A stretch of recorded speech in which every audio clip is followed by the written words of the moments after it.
Suicide Girls is alternative girls doing softcore porn.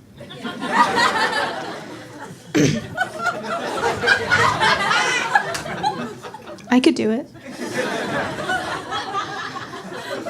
I have a confession to make. I don't know anything about Hamilton. Nothing. I recently followed Corey Taylor on Instagram, and if you don't know who that is, he's the lead singer of Slipknot. And yes, I know who the lead singer of Slipknot is, but nothing about the Grammy and Tony Award-winning musical Hamilton. Anyways, I followed him, and I was super excited. I was like, oh my God, I'm gonna get the behind the scenes on sex, drugs, and rock and roll. It's not that. He recently posted a video of him explaining when to use an apostrophe in a sentence. He's giving grammar lessons. This is a guy who has played arenas with Rob Zombie and Ozzy Osbourne, and he's posting before and after photos of his weight loss journey. I don't want to see your dad bod, Corey Taylor.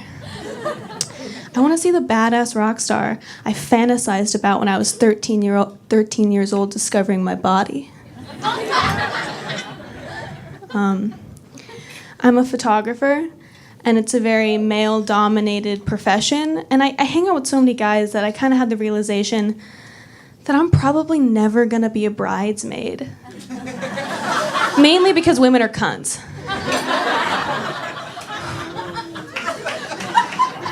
I told my dad that joke, and he was like, you know what you should do? You should make the audience believe the reason why you won't be a bridesmaid is because all your female friends are lesbians. And I was like, what? And he goes, you know, because they can't get married. In some states, but not all. Dad, do you not remember the Supreme Court ruling gay marriage legal in all 50 states?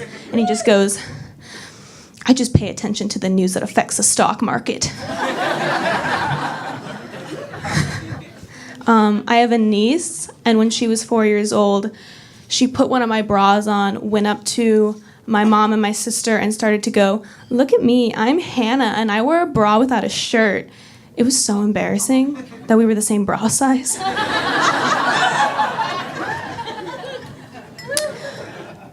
I get tattoos to scare religious people. One time I was walking through a supermarket, and this little old Christian woman was walking towards me, and then kind of saw my whole getup, grabbed her cross, and ran the other direction. And it was the best goddamn day of my entire life. I recently got a Friday the 13th tattoo, and if you don't know what that is, she knows what it is. You go into a tattoo shop on Friday the 13th, you pick a random piece of art and just get it tattooed for $31. I told my mom that story, and she was like, you just got a random drawing tattooed on you for the rest of your life? What is it? You're probably going to regret that. And I was like, it's an eyeball with wings. And as I was saying eyeball with wings, I was like, you know what? I might regret that one. People always tell me that I seem very cool and mysterious and edgy. And I always am afraid that I can't live up to that expectation. They'll always be like, you're so independent. Look at you. You just go on trips by yourself. I don't have any friends. Or they'll say things like, look at your style. Where did you get your inspo? Your inspo. Pinterest. Or they'll say things like, I saw you at that party and you were not talking to anyone. So cool. I have social anxiety. I was recently FaceTiming with my boyfriend, and he was blackout drunk. And he randomly flips the camera around to where I see him in his bathroom naked with a boner, and he just starts going, you want this dick? You want this dick? You want this dick? And I was like, I do not want that dick.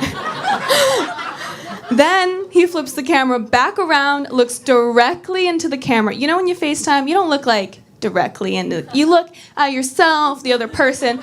He looks directly into my soul, sits down on the toilet, and blows ass into the toilet, and then goes to his bedroom and passes out on FaceTime. But honestly, in that moment, I was like, oh my God, he loves me so much.